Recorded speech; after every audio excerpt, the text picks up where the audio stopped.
Welcome to Get Your FRQ On. This question is from 2010. It's question 2, and it is calculator active. In the question stem, we have a zoo with a Name That Baby Elephant contest, and there is a table provided which indicates how many ballots have been submitted for this elephant naming contest. In part A of the question, we are asked to approximate the rate at which entries were deposited into the entry box at 6 p.m. The first thing we're going to want to notice is that the table itself doesn't actually tell us how many ballots were in the box at 6 p.m. It skips from E of 5 to E of 7. So in order to approximate the rate at which entries were deposited at 6 p.m., we're going to have to use an average rate of change formula here, a difference quotient. So the rate at which entries are being deposited at 6 p.m. can be approximated using E of 7 minus E of 5 over 7 minus 5, which is 21 minus 13 all over 2, which turns out to be 4.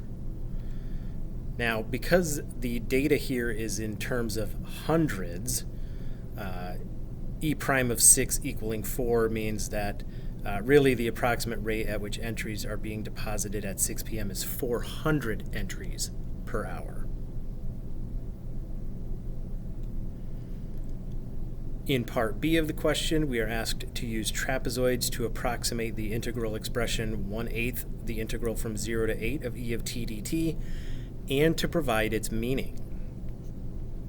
So to use trapezoids here, we definitely don't want to forget about the 1/8, but we're going to have to show some calculations that help us determine how we're going to approximate this integral expression.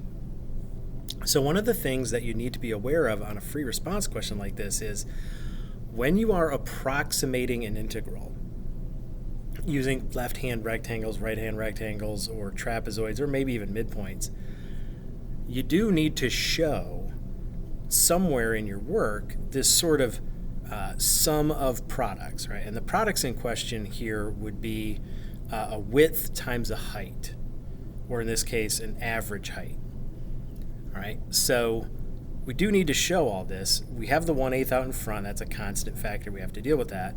But since we're doing trapezoids, we're taking the average of all of these things. So I wrote it as 1/2 times this gigantic expression, 2 times E of 2 plus E of 0, 3 times E of 5 plus E of 2, the 2 here, and the 3 here, and the 2 here are just the lengths of those intervals. That would be the width. And then just the sum would find the average when I multiply everything by half. So I have this gigantic expression. Now, because this is a calculator active question, once you show this sort of sum of products, because it's calculator active, we can just let our calculator do the actual arithmetic here. Way safer than trying to do it by hand. So many opportunities to make a mistake here if you do it by hand. So 1/8 the integral from 0 to 8 of E of t dt turns out to be 10.688. And so what this means is that on average, there were 10.688 hundred entries in the box where they're collecting these baby elephant naming entries between the hours of noon and 8 p.m. Right, and that should be that should check, because this is typically 1/8 an integral from 0 to 8. We would associate that with an average value integral. So we are finding the average value of the thing that E of t represents. In part C, we define a new function P of t that gives the rate at which these entries are processed. And the question is, how many of these entries are still unprocessed at 12 a.m.? Right, so the function we get for P of t is a very nice polynomial function. Doesn't have some great coefficients, but at least it's a pretty nice polynomial function. P of t is t to the third minus 30t squared plus 298t minus 976. So in the table, when this entry sort of closes, this contest closes at 8 p.m., we're given that there are 2,300 entries total. Right, so the total number of unprocessed entries at midnight can be found by taking the total number of entries, 2,300, and subtracting the amount of entries that have been processed up until 12 a.m. All right, so we're going to take our 2,300 total entries, we're going to subtract the amount of work that has been done, and this should indicate the amount of work left to do, which would be the unprocessed entries. Right, so 2,300 minus the integral from 8 to 12 of P of t dt.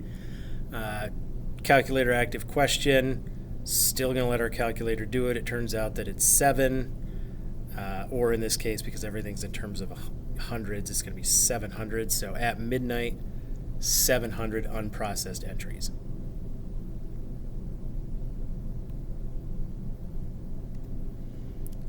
In question part D, we're asked at what time were entries being processed most quickly. Now, the nice thing about this is P of t is a polynomial, which means it is both differentiable and continuous on its entire domain.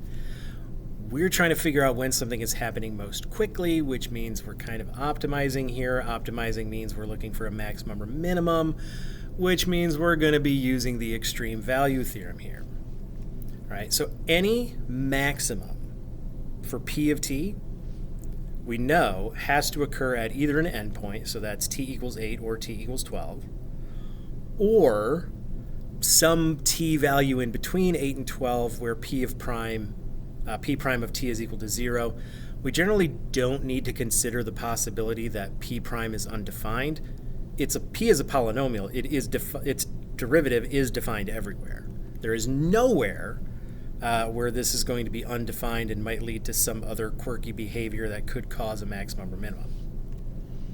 All right, so we take our function p and we differentiate it. P prime of t is 3t squared minus 60t plus 298. We want to know when that is 0.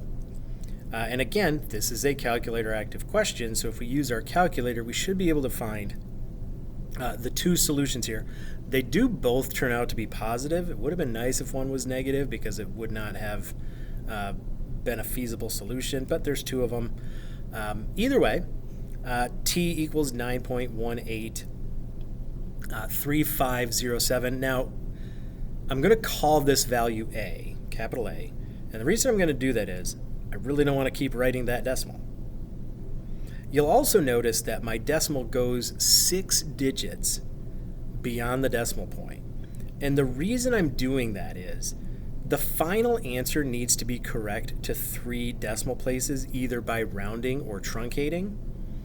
And I don't want to round too much here and then have another instance of rounding later, which maybe makes me off by more than I should be.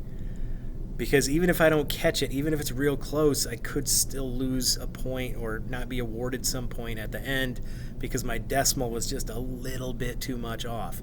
So I'm going to be extra careful here. I'm going to use 6 decimal places for the first solution and 6 for the second one. The second one is 10.816497. I'm going to call that one B. And now in my work, I can just refer to capital A and capital B without having to write that stuff over and over and over again. All right, so calculator question. Use my calculator to evaluate all this stuff. P of 8 is 0 since that's when they start processing the entries. So P of 8 would be 0 there since none have been processed up until that point. P of A, all right, turns out that's 5.089. P of B 2.911, and then P of 12 is 8. All right, so entries are being processed most quickly at midnight, probably because it's getting late. They realize they have a lot of work to do and they want to go home. But